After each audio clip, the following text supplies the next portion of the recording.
Hey everyone, I'm Dave, and this is a look at the Resident Evil 5 Remaster on PlayStation 4 and Xbox One. So, I've been running this game at 1080p 60 for a good couple of years now on an old PC. The setup consists of a first generation Core i5 processor and a GTX 460 graphics card. It's ancient technology, but it mostly gets the job done in terms of hitting 60 frames per second. Of course, the PlayStation 4 and Xbox One are a lot more powerful, and both consoles should easily be able to handle Resident Evil 5 in native 1080p while hitting 60 frames per second. In fact, Resident Evil 6 did exactly that, bar just a few drops on Xbox One. Unfortunately, I'm disappointed to say that Resident Evil 5 doesn't achieve the same level of solidness, and in fact frame rates regularly drop below 60 FPS whenever there's anything interesting happening on screen.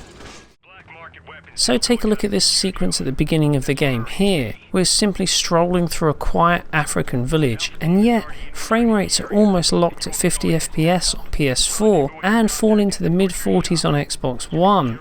Now there's nothing particularly exciting happening, so initially we were a bit perplexed why frame rates were dropping at all, but as soon as we actually start getting into combat it becomes clear. Essentially, whenever there are a couple of NPCs, or indeed enemies on screen, frame rates regularly drop to around 50 FPS on both consoles, and indeed below.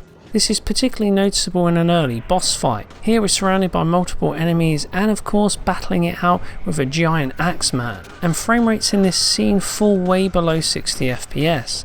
It's worth pointing out that as soon as we turn the camera so that there are fewer enemies on screen, then actually the game does almost hit 60 FPS on PS4. Unfortunately, Xbox One doesn't come as close. Now the knock-on effect here is that controller response is pretty variable. Take a look at the frame times and you'll notice spikes from 16 milliseconds up to 33 milliseconds and back again. And this means that the controls do tend to yo-yo from feeling incredibly crisp to slightly heavy.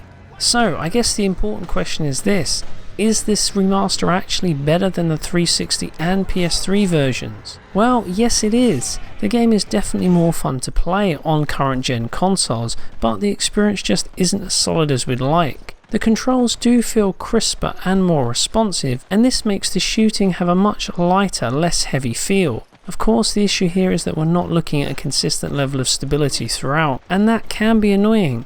The larger combat scenes especially suffer as a result, while smaller encounters are perfectly playable, just not ideally so.